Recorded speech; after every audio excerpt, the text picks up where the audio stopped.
Un jour, j'ai quelqu'un que je connais, je ne peux pas dévoiler aussi son identité. Il a une grosse voiture. À cette période-là, je n'avais pas encore de voiture. Donc moi, je me battais sur ma moto, calme, j'étais tranquille. Un jour, il vient me voir, il me dit que Claudel, vraiment, je dois aller au village, là, c'est chaud, trouve-moi 50 000, viens mettre le carburant dans ma voiture. Il dit, hein? Tu vas mettre le carburant dans ta voiture? Je peux t'aider à vendre la voiture là, hein, si tu ne peux pas la vendre. Je peux te trouver les preneurs. Hein. Moi, je prends la moto. Toi, tu me demandes 50 000 pour mettre le carburant dans ta voiture. Si tu n'as pas les moyens d'entretenir cette voiture, vends-la. Sois humble, mon frère. Même à l'église, on a pensé. Mais comme il a déjà montré qu'il a la grosse voiture, il ne peut pas vendre. Il va s'endetter partout. Il ne faut pas que le charisme diminue. Comment? Et le danger encore, c'est quoi? C'est que quand tu as déjà une grosse voiture, tu ne peux plus avoir une petite voiture. C'est fini. Dès que tu as déjà eu une grosse voiture, ou tu es assis dans un gros 4x4 avec le chauffeur devant qui conduit, tu ne peux plus conduire la TSL. Tu ne peux plus conduire la Starlet. Non. Ça, c'est baisser le charisme. Et même si tu as la Starlet, tu vas toujours vouloir avoir le chauffeur. Mon frère, tu as le chauffeur de la Starlet. Conduis toi-même, non, mon frère. Diminue les charges, mon frère. Conduis. Mais il ne peut plus. Il va vouloir avoir une voiture supérieure. Et il sait comment ça va finir. Ça va finir par la dépression, le suicide et la mort. C'est cruel, l'entrepreneuriat. Donc l'une des erreurs, c'est de croire que l'entrepreneuriat, c'est la liberté. L'entrepreneuriat, c'est la liberté financière. L'entrepreneuriat, c'est la solution au chômage. L'entrepreneuriat, ça va vous permettre d'être libre, ça va vous permettre de vous épanouir. Non. Ça ne va pas vous permettre de vous épanouir. Parce que ce qu'il faut savoir, c'est que sur 100 entrepreneurs qui se lancent, 99 échouent. Ça, c'est quelque chose qu'on ne dit pas suffisamment. Sur 100 entrepreneurs qui se lancent, il y a 99 qui échouent. En fait, en entrepreneuriat, la réussite, c'est l'exception. C'est l'exception. C'est pour ça que moi, ce que je peux vous recommander, au lieu qu'à la fin d'une conférence comme celle-ci, chacun se dit, je veux lancer mon projet, et je sais comment ça va finir. L'idéal, c'est de se dire, d'accord, il y a lui qui fait déjà les jus. Il y a lui qui fait les sites internet.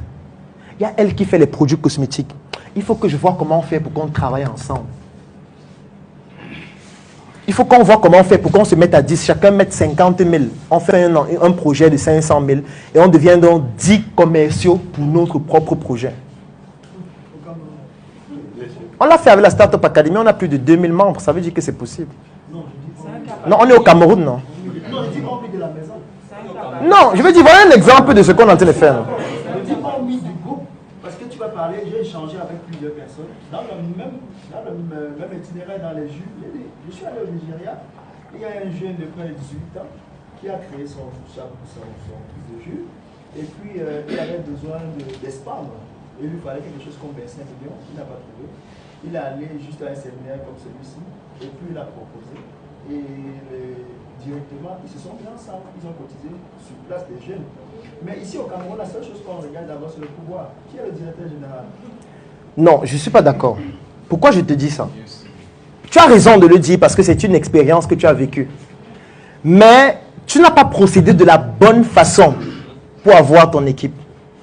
Parce que ce qu'il faut savoir, et je le dis toujours, chacun de nous dérive d'un trépied qui comporte 3 choses. C'est pour ça qu'on appelle cela un trépied. Il y a le patrimoine génétique, il y a l'environnement dans lequel on a grandi, il y a les connaissances dont on a bénéficié. Ces 3 éléments rendent chacun de nous des personnes uniques, nous transforment en des personnes uniques.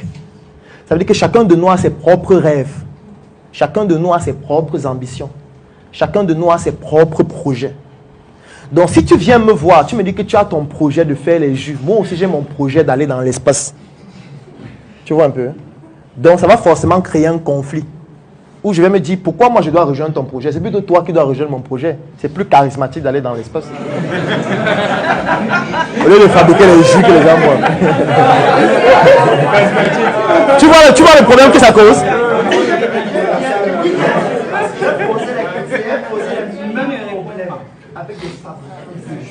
Non, les fabricants de jus ont aussi leurs propres rêves, leurs propres projets. Et peut-être même la fabrication du jus n'est que le levier pour réaliser leurs rêves. Ce n'est pas forcément que ça leur passionne. C'est pour ça que ce n'est pas la bonne méthode. La bonne méthode n'est pas de venir dire, viens me rejoindre. Comme toi aussi tu fais les jus, viens on fait ensemble. Comme toi aussi tu fais la boisson, viens on fait ensemble. Comme toi aussi tu fais les sites internet, viens on fait ensemble. Ce n'est pas ça la méthode. Parce que dès que tu vas le faire, il y a un conflit de leadership qui va se poser.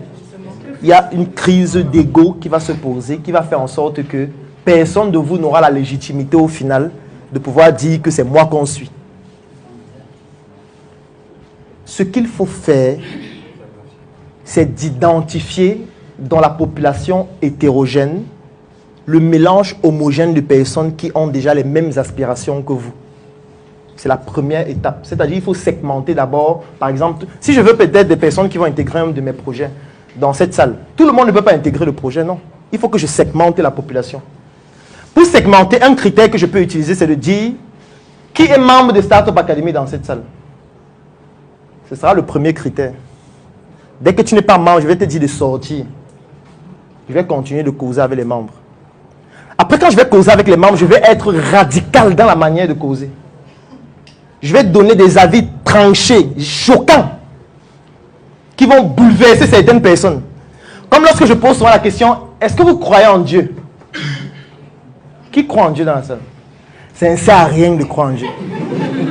C'est une bêtise. C'est choquant, n'est-ce pas? Tu te dis, mais comment? C'est un démon, le gars, là.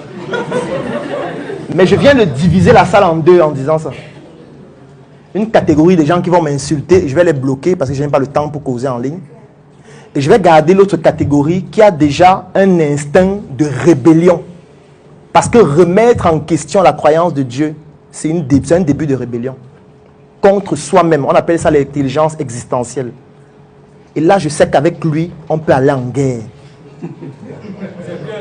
Je ne veux pas savoir s'il fait les jus, s'il fait les sites internet. Non, ce n'est pas ce critère que je vais le sélectionner. Ce n'est pas pertinent. Je veux le sélectionner sur un critère où, de manière intime, nous avons des aspirations convergentes.